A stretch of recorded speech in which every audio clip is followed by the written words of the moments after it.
Dalawang umano'y miyembro ng Gun for Hire sa Ilocos Sur patay matapos umanong makipagpalitan ng putok sa mga pulis. Nag-aalerto si Ivy Hernando.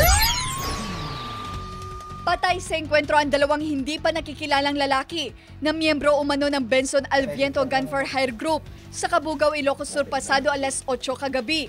Namataan daw ng mga nagpapatrolyang mga pulis at CIDG. Ang dalawang lalaki nakasakay sa motorsiklo na walang plate number at tila nagmamanman sa unang distrito ng lalawigan. May dinasense ng sursurutan ti patrol car, ijemot nga wag nakipagpalitan dati po to. Tinangka pa raw tumakas ng dalawa patungo sa bulubunduking bahagi ng Barangay Pugos habang pinapaputukan ang sasakyan ng otoridad. Tinamaan umano ang sasakyan ng CIDG ngunit walang nasugatan sa kanila.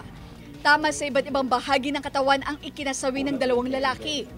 May identification card na narecover ang otoridad pero inaalam pa nila ang tunay na pagkakakilanlan ng dalawa. Gawin po yung para investigation po natin kapag yung sinasabing inmate ay i-coordinate po natin sa Muntinlupa kung ano po yung status po ng sinasabi na kalalabas lang. Iimbestigahan din daw ng pulisya kung sino ang target ng dalawang sospek. Naging matipid ang pulisya tungkol sa ibang impormasyon sa nangyaring encounter. Agad din umanong dinala sa crime laboratory ang mga narecover sa crime scene. Kabilang na dito ang armas na ginamit ng mga sospek. Narecover sa pinangyarihan ng engkwentro ang tear gas, kalibre 38 at kalibre 45 na baril at mga basyo ng bala. Kasama si Norman Raca, ako si Ivy Hernando, naghahatid ng Balitang Amyanan.